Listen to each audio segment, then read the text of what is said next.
Dan kadang-kadang keterlaluan, masker diborong-borong. Apa surah terakhir yang turun pada Nabi? Surah Al-Baqarah ayat 281. Wattaqu yawman turja'una fihi ilallah. Ya, bertakwalah kepada Allah, kamu akan wafat.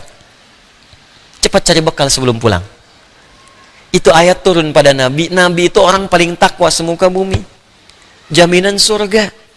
Sebelum wafat turun surah surga sempurna, inna a'tainakal kautsar. Nabi kita mulia, disanjung oleh Allah. Wa innaka la'ala khuluqin 'azim. Disebutkan pada nabi-nabi sebelumnya, semua mulia, tapi tetap sebelum wafat diminta oleh Allah, sampaikan pada umatmu, juga pada dirimu, takwalah pada Allah, tingkatkan takwa, kamu akan wafat. Nabi yang paling takwa masih disuruh takwa. Ya ayuhan nabiyyu ittaqillah. Hei Nabi, tingkatkan takwamu kepada Allah. Jadi kita harusnya malu Pak, Ibu, kepada Nabi. Nabi yang paling takwa disuruh takwa, maka kita yang bukan Nabi seharusnya lebih pantas untuk mengerjakan itu semua. Kata Allah, kamu akan wafat. Wattaqu yawman turja'una fihi ilallah. Kamu mesti siap-siap, saat kamu satu masa akan pulang. Tidak harus dengan datangnya corona, dengan apapun mungkin kita wafat. Bahkan mungkin tanpa sakit kita pulang.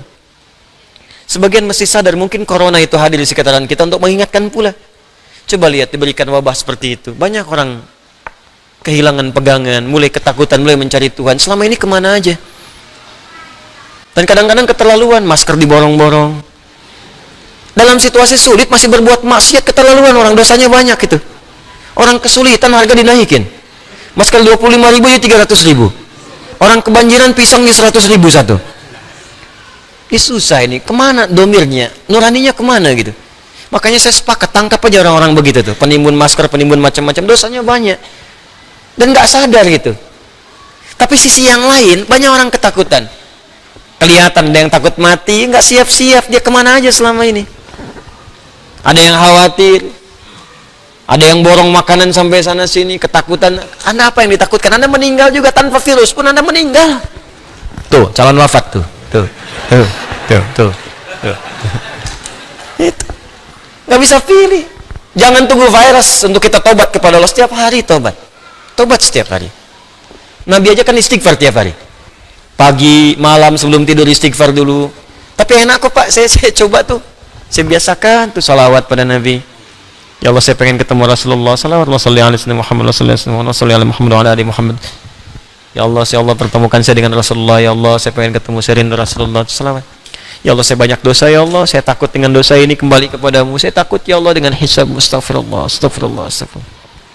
Takut kalau pulang sulit, takut kalau pulang dalam keadaan masih maksiat, takut kalau pulang berlumur dosa-dosa. Malu kalau pulang menghadap Allah semua dibuka, kelihatannya baik ternyata banyak buruknya. Malu kalau sekarang masih ditutupi. Antum tuh ngelihat saya mungkin karena baiknya aja, belum dibuka aibnya oleh Allah. Makanya banyak-banyak istighfar. Kan kita nggak sempurna gitu. Makanya ayat terakhir turun kepada Nabi Muhammad ini, Nabi sebelum wafat masih disuruh takwa. Kamu nanti akan meninggal, kata Allah. Tsumma tuwaffa kullu nafsin ma kasabat wa hum la yuzlamun. Dan setiap yang diwafatkan akan dihisab berdasar amalan-amalannya. Makanya mesti hati-hati.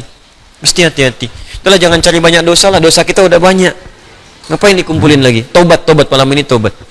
Udah pulang. Antum wafat, saya wafat, kita wafat. Tobat. Ya, saya anjurkan kita perbaiki diri. Ini mungkin banyak musibah juga karena kita banyak menganggap ringan segala kesalahan itu. Sekarang kayaknya ringan banget. Nyawa hilang aja ringan sekarang ini. Keterlaluan manusia sekarang itu. Coba tiap hari kita buka itu, media sosial, media-media, TV, apa kayaknya, apa nggak ada yang baik-baik yang diberitakan tuh di negeri ini? Buka sedikit pembunuhan, buka sedikit perampokan, buka. Apa nggak bisa ditutup yang seperti itu? Kadang-kadang dicontohin, tutorial berbuat maksiat itu dicontohin. Cara bikin bom dikasih contoh. Cara ini kan harusnya nggak banyak diekspos. Cara maling motor diekspos. Cara mencuri mobil diekspos, ditonton, dipraktekin besoknya. Di pelaku pencurian itu jadi bertambah. Ya, jadi tutorial maksiat memang kayaknya setan sekarang sekolahnya tinggi kayaknya itu. Ada kuliah persetanan mungkin itu. Ini paling bahaya sekarang ini. Paling bahaya, ini mesti banyak-banyak istighfar nih. Bu, Pak ya, tontonan di rumah tuh udahlah. Kalau perlu TV begitu matikan aja deh. Saya di rumah tuh nggak pernah saya setel. Kalau setel tuh paling-paling yang di Mekah. Rusak semua kalau begitu tuh. Rusak. Udah bunyikan mushaf di rumah, dengarkan mushaf. Ya, dengarkan kisah-kisah yang baik. Tuh masih banyak bacaan bagus kok. Buka Sirah Nabawiyah, sekarang udah jadi kisah. Ustadz-ustadz kita yang nyampaikan bagus-bagus, buka itu. Ustadz Budi Asari, Ustadz Khalid Basalama, Ustadz dengarkan aja. Setel di rumah. Lebih enak dengerin itu daripada buka-buka TV nggak jelas. Radio-radio nggak jelas. Tiba-tiba dari balik pohon muncul. Apa sih? Anda dapat apa? Akhirnya dimainin setan, mau tahajud baru bangun tiba-tiba. Ngapain? Tinggalin yang nggak jelas itu. Ya cari yang baik-baik. Jadi hidup kita tuh tenang gitu. Ya sekarang ini ada saatnya lah kita mesti tegas pada bagian-bagian tertentu dalam kehidupan gitu itu.